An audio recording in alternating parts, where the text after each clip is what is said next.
17 means that I'm another year older. Well, I'm thinking about working at a museum. I might be a researcher or a curator. It does sound like a cool job, but it might not happen. It's not easy being an individual with autism as well, even as an adult. There are challenges and setbacks that you do go through. But you can still make it through with the right support system and self-confidence. Lauren has come so far and she's learned so much, but taking that next step is a big one. Our son could not in any ways be able to live in an apartment situation on his own, and for us just to call and check up on him. He really needs to be directed. My biggest worries are that systems are adequate to really replace what his mom and I do now, which is everything with respect to his well-being.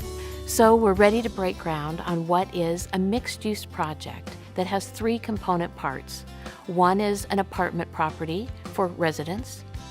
We've got our Residential Transition Academy for students. And the third is a leadership institute so that we can train professionals, paraprofessionals, medical professionals, and parents on how to help their adults advance to more independent living. It's also being modeled after a very successful program in Taft, California, which is a transition to independent living program at Taft Community College. We are thrilled that the founder of that program and the person who's been leading that program since '95 is joining us here in Phoenix as our executive director. I've always had a passion for individuals with developmental disabilities. We have, special ed programs up through age, say, 22, but then they kind of fall off the radar, everybody's radar. The reality is that these individuals are members of our society, and ultimately I think that the end game always is that these individuals should be able to live independently with some supports in a lot of cases. Through the FirstPlace Residential Transition Academy, we'll be teaching them how to live more independently. They will be living in an apartment, 4 bedrooms, 4 private baths around a common living area. And beyond what they learn inside the apartment, they're also going to be experiencing the community through jobs, continuing education, volunteer work, and just sheer fun and recreation. This is an exciting opportunity for individuals as they leave their family home and need more support before they can truly live on their own. This is a program that will be managed by SARC, and you can expect to have the same clinical efficacy that you find through many of SARC's programs. It's a 2-year program where the adults will live at FirstPlace during their first year, and their second year they'll live out in the community so that we can transition them to live wherever it is that they want to live in the community after that. Our Vocational and Life Skills Academy has always focused on building skills that help our adults with autism live independently. This is adding that next step where our guys are going to be really supported about how to live independently on their own as well.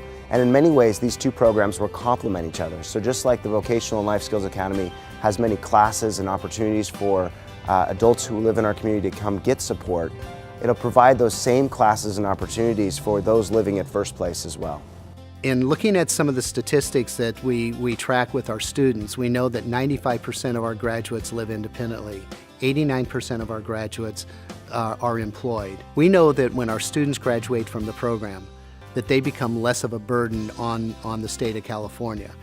And as a matter of fact, we know that they use less than 1/3 the amount of services that an individual who has not gone through this program. And that actually totals out to be over $300 million in savings to the state of California. Through FirstPlace, we are creating fellowship opportunities for students at ASU, Phoenix College, and also through Teach for America. And we hope that these students not only find advancement opportunities for their education, but truly the pleasures and the joy of living in a community that has a very special ethos, a very special DNA. There's not a lot of things, there's not a lot of awareness for young adults with autism in Mexico where we live, so even though my parents have tried and he's go to different schools, different places, he outgrew the system. I am involved and I want to be involved with FirstPlace because it's a unique project. Not just because of my brother, of course I want my brother to have a place to live and to be successful. But I think it's a project unique on its kind, not just because of the people that are around it, the companies that have been involved with it. I think it's a prototype.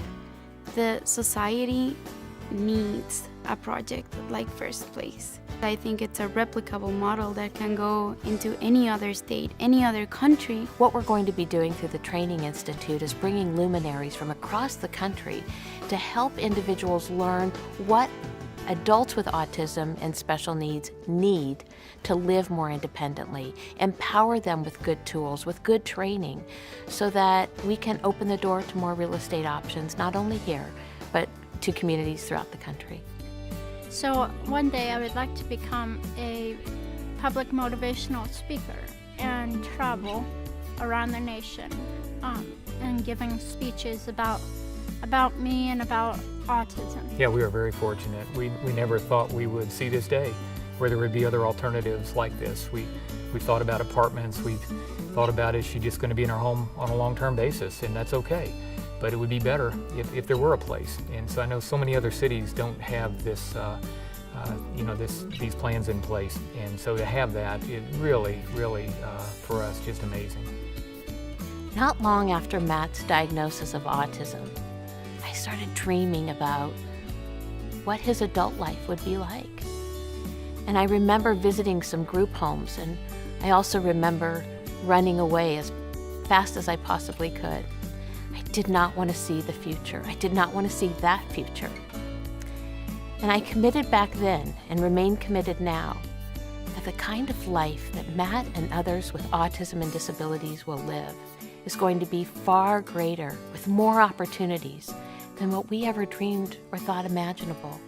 Because we are now working and living with a generation of kids that had amazing early intervention. And we've also made significant advancements in design and community life and opportunities, recognizing that more doors can open for these individuals and they can live fuller, richer lives than we might have thought imaginable. And I don't want to limit Matthew. I don't want to limit others. And so what we're creating through FirstPlace is that chance to help them be the very best they can be.